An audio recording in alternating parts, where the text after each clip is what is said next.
Ecofilia. Ecofilia é um livro de Yves Tuan que estuda o elo afetivo das pessoas com o ambiente que o circunda. É um conceito vívido sobre a experiência. É concreto e a ecofilia vai ser o tema que eu vou estar falando aqui. No livro do Yves Tuan, ele começa fazendo uma introdução e fazendo uma pergunta de como a economia, o estilo de vida e o próprio ambiente físico afetam as atitudes e os valores ambientais. Ele quer estudar aqui principalmente a percepção, as atitudes e os valores. E isso começa primeiramente por nós, pois é um problema humano. E os problemas humanos, eles começam principalmente por nós mesmos. Então a gente tem que compreender nós mesmos. Pois assim, isso vai circundando as pessoas, né, até chegar na sociedade. Isso para buscar soluções duradouras, né? Os cientistas, eles estudam sobre a subjetividade humana. Eles estudam sobre o sistema ecológico, mas eles não chegam na subjetividade humana, pois isso é muito complexo. É o que o Yves Tuan diz nesse livro. E muitas vezes as atitudes e as crenças ficam excluídas dessas abordagens, mas elas têm que ser incluídas nas abordagens práticas e nas abordagens teoréticas, pois é principalmente os valores e as crenças que vão estar dizendo sobre o modo como o ser humano reage no ambiente e como isso repercute no meio ecológico. Dessa forma, o homem que é um dominante ecológico, pois ele atua no mundo, modificando as coisas, alterando, enfim. Então ele tem que ser estudado de modo mais complexo e mais profundamente. As atitudes e os valores ambientais do ser humano importam de ser estudados e não apenas mapeados. Muitas pesquisas no campo ambiental são feitas e elas são heterogêneas. E o Yves Tuan separa elas em 5 tópicos, de acordo com o conteúdo e apresentação. Os 5 tipos principais, ele diz que são os estudos como os seres humanos em geral percebem e estruturam o mundo, né? A percepção e a atitude ambiental como a dimensão da cultura ou da interação entre cultura e meio ambiente, é um outro tipo de estudo. E a tentativa para inferir atitudes e valores ambientais com auxílio de pesquisas, questionários, testes psicológicos e mudanças na avaliação ambiental como parte de um estudo da história das ideias, da história da cultura, e o significado e a história de ambientes, como as cidades, o subúrbio, o campo e o selvagem. Ele separa nesses 5 tipos. E ele diz que todos eles se referem à maneira pela qual os seres humanos respondem ao meio ambiente físico. Todos se tratam disso, né? No fundo, no plano de fundo, né? Ele estrutura o tema da ecofilia com um conjunto limitado de conceitos.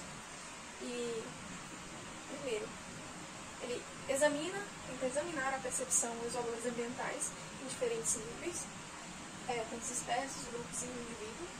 Depois, ele manter a cultura e o meio ambiente, a ecofilia e o ambiente tão distintos, a fim de mostrar como eles mutuamente contribuem para a contribuição de valores. E 3, introduzir os conceitos de mudança como esquema de deslocamento da visão medieval europeia. Examinar a ideia de busca no meio ambiente, na cidade, no subúrbio, no campo e no selvagem, com perspectiva dialética. Distinguir tipos diferentes de experiências ambientais e descrever as suas características. Então, isso aqui é o que ele disse que vai abordar no livro, né, de maneira geral. Eu vou abordar o livro de maneira geral, explicar seus capítulos 1, 2 e 3. Então, a introdução é o que está dizendo aqui. Então, ele diz que esse trabalho, a introdução, esse trabalho ele contribui para a psicologia ambiental e possui implicações importantes para o planejamento. E ele se preocupa principalmente com a formação e a natureza das atitudes e valores positivos, né? E ele vai estudar bastante aqui sobre percepção, atitude, valor e visão de mundo. O que é isso? Percepção é tanto a resposta dos sentidos aos estímulos externos, como a atividade proposital ao qual certos fenômenos são claramente registrados, enquanto outros retrocedem para a sombra ou são bloqueados. A atitude é primariamente uma postura cultural, uma posição que se torna frente ao mundo, formada de uma longa sucessão de percepções e experiências. As crianças, elas percebem, mas não têm atitudes bem formadas, além das que lhes são dadas pela biologia. E as atitudes implicam a experiência a uma certa firmeza de interesse e valor. A visão de mundo é a experiência conceitualizada. Ela é parcialmente pessoal, mas é também social. É um sistema de crenças. E um sistema, ele implica que as atitudes e crenças, elas estão estruturadas, criando um sistema. Então, a tocofilia, me explicando que é tocofilia, é um termo que ele veio trabalhar. E ele trabalhou muito nesse sentido, que é o elo entre a pessoa e o lugar ou o ambiente físico, difuso como conceito, vívido e concreto como experiência pessoal. Tocofilia é o tema persistente desse livro, né? Tocofilia, inclusive o título desse livro. Então, indo para o capítulo 2, ele vai tratar sobre os traços comuns em percepção. Ele vai tratar sobre os sentidos, né? Quais sentidos? Sentidos humanos, o sentido do tato. Não só dos humanos, né? Mas de muitos seres. Mas, principalmente dos humanos, porque estamos tratando da tocofilia. Tocofilia é o humano como meio ambiente, né? Então, 5 sentidos humanos, né? Que são o sentido da visão, do olfato, do paladar, do tato. Então, ele trata que duas pessoas não veem a mesma realidade, né? Isso sobre percepção. As pessoas não veem a mesma realidade. Em 2 grupos sociais fazem exatamente a mesma avaliação do meio ambiente. Ou seja, as pessoas, elas têm uma visão diferente. Os indivíduos, eles têm visão diferente das coisas. Isso é natural, pois cada pessoa pode ver as coisas de uma determinada forma, né? E ela interpreta aquilo de uma determinada forma. Então, ela cria uma visão de mundo diferente. Por mais diversas que sejam as nossas percepções do meio ambiente, como membros da mesma espécie, os seres humanos, nós, né, estamos limitados a ver as coisas de uma certa maneira. Ao mesmo tempo que a gente vê diferente, a gente compartilha a mesma visão. Ou seja, macro e micro. Todos os seres humanos compartilham percepções comuns. A gente está inserido no mesmo meio. É um mundo comum, com virtude de possuírem órgãos similares. Alguns olfato, órgãos, na visão. Então, a gente vê as coisas, né? Nós vemos, por mais que algumas pessoas tenham um problema de visão, mas a gente vê a mesma coisa. Né? A gente sente o mesmo cheiro. A gente pode tocar a mesma coisa. E isso a gente compartilha no mesmo meio com todos os seres humanos, pois todos têm esses mesmos órgãos de sentido.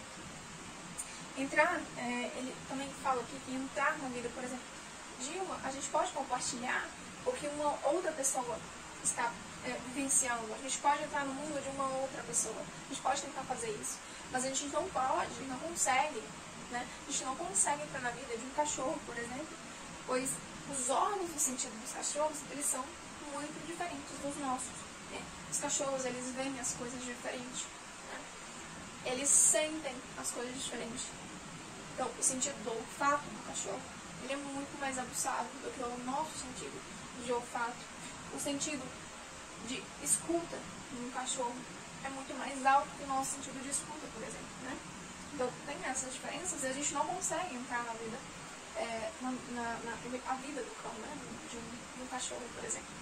É por conta que somos humanos e os cães, eles são muito diferentes, né? Então, mas a gente ao mesmo tempo pode entrar na vida, tentar entrar no mundo de uma pessoa, transportar, né? A vida pelo mundo de uma pessoa. Então, apesar das diferenças entre uma pessoa e outra, a gente consegue fazer isso. Então aqui ele vai falar sobre os sentidos humanos. Em primeiro lugar, a gente tem a visão. E a visão é um dos sentidos que ele vai falar aqui, além da audição, do olfato, do paladar e do tato. Então, dos 5 sentidos tradicionais, o homem depende mais conscientemente da visão do que dos demais sentidos para progredir no mundo. Ele é predominantemente um animal visual. O mundo mais amplo se abre e muito mais informação, que é especialmente detalhada e específica, chega até ele através dos olhos, do que através dos sistemas sensoriais da audição, do olfato, do paladar e tal. A maioria das pessoas provavelmente considera a visão como sua faculdade mais valiosa e preferiria perder uma perna ou tornar-se surda ou muda e sacrificar a visão. Então a visão humana, como a de muitos primatas, ela evoluiu em um meio ambiente arbóreo. Então, no mundo denso, complexo de uma floresta tropical, ver bem é mais importante do que desenvolver um sentido agudo no olfato. Então, ali naquele meio era mais importante para o humano em evolução enxergar bem, ver bem. Então, naquele momento, os olhos dos primatas, os nossos olhos foram crescendo, tanto o nariz foi diminuindo para que os olhos pudessem ver mais, né? O nariz aqui na frente falhando. Então, para ter uma visão desimpedida, aconteceu isso, né? O nariz encolheu para permitir aos olhos ter uma visão mais ampla, desimpedida. Dos mamíferos, só o homem e alguns primatas desfrutam de visão colorida. Essas coisas são muito interessantes, porque muitas vezes a gente não imagina, né? A vida, por exemplo, de um cão, a vida de um cavalo, mas esses animais, eles têm uma visão às vezes monocromática, ou preto e branco, né? Então a visão deles é muito diferente da nossa. O nosso espectro de cores na visão é muito amplo, né? Eu acho. Então é o mais amplo que tem dos seres. Então a gente consegue ver o meio da coisa, né? Apesar de que tem alguns bichinhos que conseguem ver algum tipo de luz que a gente não consegue ver. A luz visível aos olhos humanos, ela ocupa somente uma faixa muito estreita na totalidade do espectro eletromagnético. Os raios ultravioletas são invisíveis aos humanos. O homem não possui percepção direta dos raios infravermelhos. Os olhos humanos são notáveis discernidores das gradações de cor. A sensibilidade cromática da visão humana normal ostenta um grau de precisão que é muito difícil, que é raramente ultrapassada, né? Então, a escala cromática nossa, dos seres humanos, é muito difícil de ser ultrapassada no espectro de espectrofotometria. Então, o ser humano ele possui essa capacidade, essa habilidade visual, principalmente enxergar as coisas, né? Exceto quando se tem algum problema, né? Como pessoas que enxergam determinadas cores, só algumas cores, não enxergam outras. Tem essas diferenças também que podem acontecer. O homem ele possui visão estereoscópica, localizada na frente. Então, o ser humano ele possui olhos frontais, né? E fornece uma visão, uma dupla vantagem de informação. A visão binocular auxilia o homem a ver as coisas nitidamente como os corpos tridimensionais. Então a gente vê as coisas tridimensionais, então as coisas têm profundidade, tem sombra, a gente vê que uma cama aqui é mais alta que o chão, tá acima. Então as coisas não estão tudo plana. A gente vê volumes, dimensões, a gente consegue ver tudo isso. E muitas vezes a gente não para pra pensar, mas são coisas que são desenvolvidas. Uma pessoa, por exemplo, que nasceu cega e que mais tarde conseguiu recuperar a visão, ou que a visão conseguiu recuperar, ela tem que trabalhar isso depois, a questão da tridimensionalidade da visão. Porque muitas vezes é difícil para ela conseguir ver as coisas tridimensionalmente. Mas é algo que vai se trabalhando. Já quando o bebê tem a visão já normal, ele vai desenvolvendo isso desde muito desenho. Bom, as mãos e o sentido do tato. Como na floresta, né, os macacos, bom, a gente foi desenvolvendo e a gente usava muito o tato. Não usava tanto, por exemplo, o olfato, né? A gente usava mais o tato do que para inclusive se desenvolver. Por exemplo, pegar frutos, se alimentar, usava muito o tato. fez com que a gente desenvolvesse muito a questão do tato nas mãos. Então a gente a gente usa muito isso. A gente está o tempo todo em contato com alguma coisa, com o chão, com a cadeira, com a mesa, em contato com um papel. Então a gente estamos em contato com o mundo o tempo todo, né? E seria muito difícil para uma pessoa se desenvolver no mundo sem essa capacidade do tato. Bom, ela poderia sobreviver sem a visão, poderia sobreviver sem a audição, mas sem o tato seria muito difícil para ela se desenvolver no mundo. A natureza fundamental no sentido do tato é demonstrada quando refletimos que uma pessoa sem a visão pode ainda atuar no mundo com bastante eficiência, mas sem o sentido do tato é duvidoso que ela possa sobreviver. Estamos sempre em contato.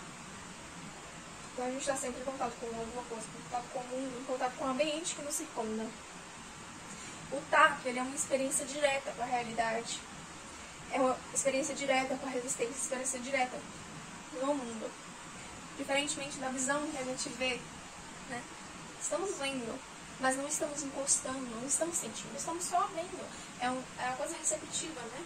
Você não está lá em contato com as coisas, você só está vendo como um telespectador, como um observador. No tato não, você sente. Então você sente as coisas. É uma coisa direta, um contato direto com as coisas. E isso também representa proximidade com as coisas, diferentemente da visão, né? Que muitas vezes representa distância, uma certa distância das coisas. Você só olha, você só está vendo. Bom, o tato, como eu estava dizendo, ele independe da imaginação. Quando você vê, você sabe que aquilo é real.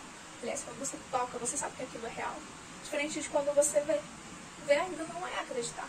Mas quando você toca, você sabe que aquilo existe, você sabe que aquilo está ali. Então é uma presença concreta, é uma coisa concreta para o mundo. Depois a gente tem a audição.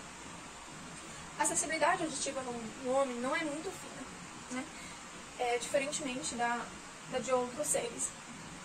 A audição é o menos essencial aos primatas, incluindo os homens, do que para os carnívoros que rastreiam as suas presas. Então, no meio ali do desenvolvimento do homem, os primatas, eles não eram tão importantes para eles ter a audição totalmente aguçada, ouvir que está vindo um bicho, ouvir que está vindo uma presa. Por quê? Porque muitas vezes a gente consumia frutos, né? Brotos, essas coisas. Você toca. Você não precisa dessa audição, dessa sensibilidade auditiva. Então, as orelhas dos primatas são pequenas e carecem de mobilidade. Quando a gente olha, por exemplo, um gato, ele mexe as orelhas, né? Quando ele ouve alguma coisa, ele fica mexendo a orelha. O cachorro, a mesma coisa, ele consegue levantar as orelhas dele e tem uma mobilidade muito grande, ao contrário de nós humanos, né? Algumas pessoas conseguem movimentar um pouquinho a orelha, a maioria das pessoas não consegue. Isso também diz respeito a essa audição. A audição humana média de um jovem tem amplitude que se estende aproximadamente 16 a 20 mil ciclos por segundo, enquanto a de cachorros ou a de um morcego, que é muito alta, né? A do morcego é extremamente alta, que vai até 120 mil ciclos por segundo, enquanto a de um cachorro, de um gato, pode ir até 50 mil ciclos por segundo. Então, é uma audição bastante sensível, né? Quando uma coisa não é tão desenvolvida, como por exemplo a visão desses bichos, para alguns desses bichos, a audição é extremamente desenvolvida. O limite superior da amplitude da audição humana é modesta, né, comparado a esses outros bichos. O ouvido humano parece ser mais sensível ao som do tom que corresponde ao choro da criança ou da mulher. Está adaptado especificamente para a sobrevivência da espécie, geralmente para atrair o mundo através dos sinais auditivos. Então, no desenvolvimento aí das crianças, né? Ou de uma mãe que cuida do filho, ou das pessoas, em geral, é bastante sensível ao ser humano, por exemplo, ao choro de um bebê, né? Os olhos, eles obtêm informações muito mais precisas e detalhadas sobre o meio ambiente do que os ouvidos, mas geralmente somos mais sensibilizados pelo que ouvimos do que pelo que vemos. O som da chuva batendo contra as folhas, os estrondos do trovão, o assobio do vento no capim, o choro angustiado, nos excitam mais do que uma imagem visual. Para muitas pessoas, a música é uma experiência emocional mais forte do que olhar quadros ou cenários. Por que isso? Em parte, porque talvez nós não podemos fechar nossos ouvidos como a gente pode fechar nossos olhos. Então, nós nos sentimos muito mais vulneráveis aos sons. A audição tem a conotação da passividade, da receptividade. E a visão, ela não possui. Por isso você pode fechar seus olhos, você pode se negar a ouvir alguma coisa. Mas quando você ouve algo, é mais presente. É mais presente e está mais próximo, pela nossa capacidade auditiva. Não é extremamente alta, né? Parece verdade também que o bebê ele é sensível ao som, fazendo distinções entre o agradável, o desagradável, o perturbador, o desconfortável, e muito antes que possa visualmente discriminar com alguma sutileza. A importância da audição para a apreensão da realidade pelos seres humanos é enfatizada pela sensação aguda de perda por aqueles que subitamente ficaram surdos. Então, contrariamente ao esperado, os efeitos psicológicos da surdez súbita pode ser tão debilitante como a perda súbita da visão. Depressão profunda, solidão e tendências paranoicas são algumas das consequências da perda da audição. Então, a pessoa que se tornou surda e perdeu a audição, ela pode sofrer essas coisas, porque alguns deles se tornam mais parados, mais lentos, no primeiro momento. Então, o próprio espaço se contrai, porque nossa experiência de espaço é aumentada grandemente pelo sentido auditivo. Quando você tampa os ouvidos, por exemplo, ou quando você coloca o tampão de ouvido, o tempo parece se contrair. E o mundo parece parar, o tempo parar. Então, você tem uma sensação diferente de quando você está ouvindo as coisas. Então, no começo, o mundo que aparenta ter perdido o seu dinamismo aparece menos exigente e nervoso, provoca sentimento de desligamento e paz, como acontece de modo agradável quando os sons da cidade são abafados, por uma chuva leve, um manto de neve. Mas logo o silêncio, a perda severa da informação provoca ansiedade, dissociação e retraimento no som. Quanto ao olfato, o olfato ele é um dos sentidos que os cachorros têm muito forte. É um dos motivos que o ser humano não pode se projetar no mundo de um cachorro também é pela sensibilidade olfativa das duas espécies. O sentido do olfato do cachorro é pelo menos 100 vezes mais agudo que o do homem. Os carnívoros, eles têm uma visão aguçada. Para sobreviverem em seu mundo, eles dependem mais de seus receptores olfativos em comparação aos primatas.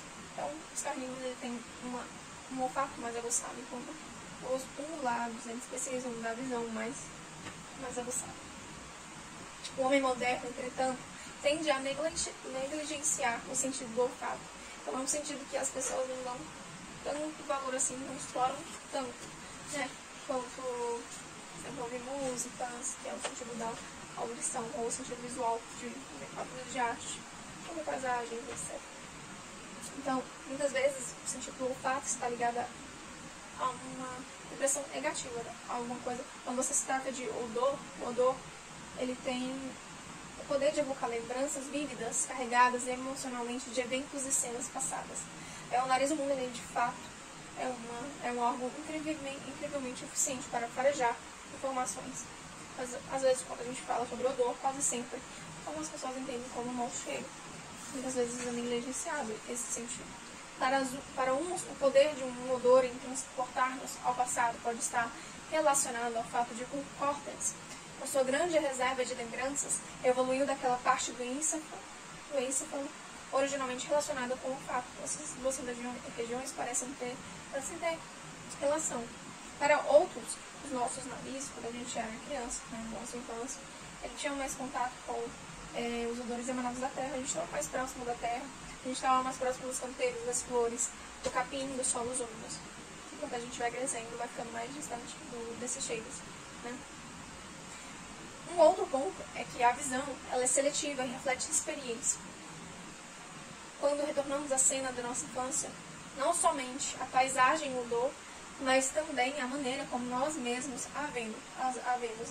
Não podemos recapitular completamente o sentimento essencial de um mundo visual do nosso passado.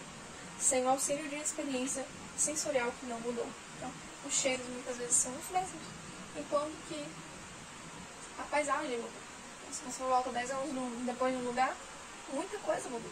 Você não reconhece o local de tão diferente que ele está. Mas os cheiros te remetem a lembranças e aos lugares. Quando a gente junta todos esses sentidos, a resposta através da vista para o mundo é diferente em vários aspectos importantes da resposta através dos outros sentidos. Então, por exemplo, ver é objetivo. Ver, como diz o ditado, é crer, mas tendemos a desconfiar das informações quando a gente vê, dizendo que é quarto ou rumor. Ver não envolve profundamente as nossas emoções. Podemos ver através da janela de um ônibus com ar-condicionado, uma favela, né? E pensar que o lugar é assim, não daquele jeito.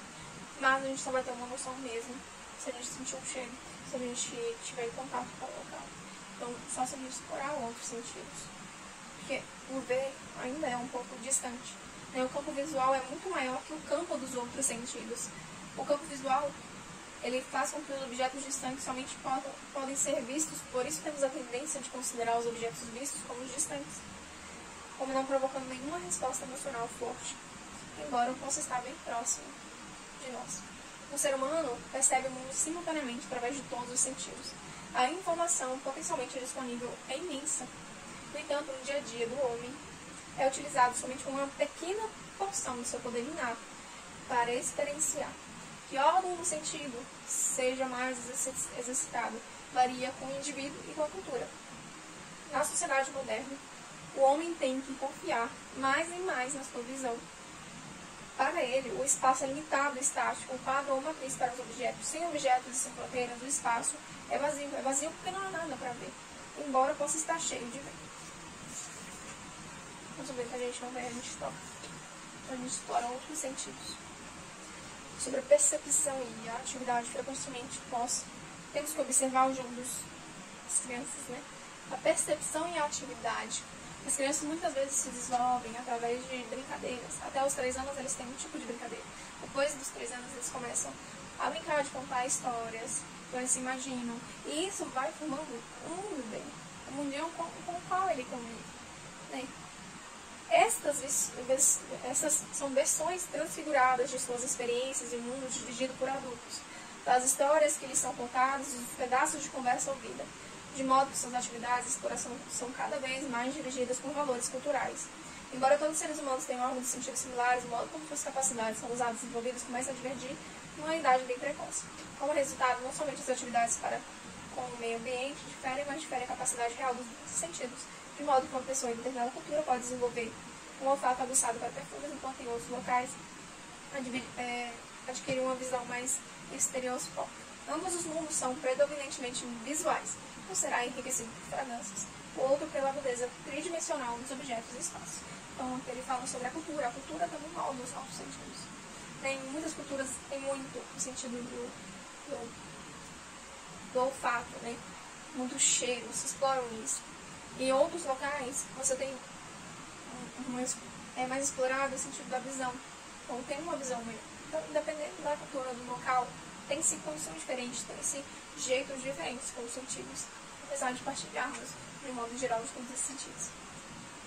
As estruturas e respostas psicológicas comuns. O capítulo 3 vai tratar sobre isso, e vai tratar sobre as formas psicológicas, as estruturas psicológicas, os símbolos que os seres humanos criam em geral, para que possam perceber o mundo e atuar no mundo. Os seres humanos, eles possuem cérebros excepcionalmente grandes, com mentes. Os psicólogos, os todos esses profissionais que estudam a mente, eles tentam estudar mais e mais a mente e diminuir a lacuna mental entre o humano e o animal. Mas essa lacuna permanece porque os seres humanos ostentam de uma capacidade altamente desenvolvida para o comportamento simbólico. Então, o comportamento simbólico do ser humano é muito grande e enriquecido, principalmente no tempo e na cultura. O meio ambiente artificial que construíram o resultado dos processos mentais, de modo semelhante, mitos, fábulas, taxonomias e ciências. Todas essas realizações podem ser vistas como casulos que os seres humanos desejam para se sentirem confortáveis na natureza. Então, aqui está se tratando de uma introdução ao assunto. O ser humano, ele faz tem muitos meios. E os meios que ele vem aqui a dizer é a racionalização. Então, esse é um tipo de estrutura e resposta psicológica comum dos seres humanos. Outro tipo é a escala de percepção humana, a segmentação, as oposições binárias, a resolução de contradições. Então, ele vai enumerando várias formas que o ser humano ele faz para poder atuar no mundo, para poder entender melhor o mundo à sua volta. Então, na racionalização, a gente entende que tem se afirmado que o ser humano ele é um animal racionalizador. E mais do que racional, né? Esta é uma meia-verdade reveladora. Ela sublima o fato de que o complexo encefalo, através do qual organizamos os dados do sentido que nos distingue de outros animais, não é um todo. Então tem partes, tem a parte límbica, tem a parte que ele fala que é reptiliana, que nos remete a uma outra coisa. Então são partes que completam um todo e que dão razão nas nossas atitudes, aos nossos valores, a forma como a gente se porta no mundo, como que a gente justifica as coisas que a gente faz no mundo. Então, sobre a escala da percepção humana, os objetos que percebemos são proporcionais ao nosso tamanho, ao tamanho do nosso corpo, à acuidade e amplitude do nosso aparelho perceptivo e ao propósito. Nem o muito pequeno, nem o muito grande, na vida diária, integra o nosso campo de visão. Notamos arbustos, árvores, mas nós não percebemos as folhinhas, né? Cada uma das folhinhas, cada uma das florzinhas, cada uma dos brotinhos que estão ali. A gente não vê os mínimos detalhes, a gente vê um todo, a gente vê um quadro, a gente vê uma coisa em escala maior. A gente não percebe a escala menor da coisa. A gente olha uma praia, mas a gente não vê cada areiazinha, cada uvazinha, né? Cada bolha de água. Nós não vemos as coisas dessa forma. Não sei que a gente fale, eu vou reparar nisso agora, nas folhinhas, mas a gente não vê cada coisa, cada folhinha dessa. Entende? Então, nossa visão, ela é ampla, ela é maior. O laço emocional entre o homem e o animal dificilmente persiste além de um certo tamanho. Ou seja, a gente pode ter um laço emocional com um cachorro, com um gato, com um cavalo. Mas a gente não tem um laço afetivo com bactérias, com o vírus. A gente não consegue ter empatia com esses bichinhos que são micro. A gente não tem essa relação. Então, aqui ele fala que o laço emocional entre o homem e o animal dificilmente persiste além de um certo tamanho, né? Então, até certo tamanho a gente tem esse laço emocional com os bichinhos de estimação. Mas, com bactérias, com seres microscópicos, nós não temos isso. Os insetos, por exemplo. Então, eles estão bem além da capacidade.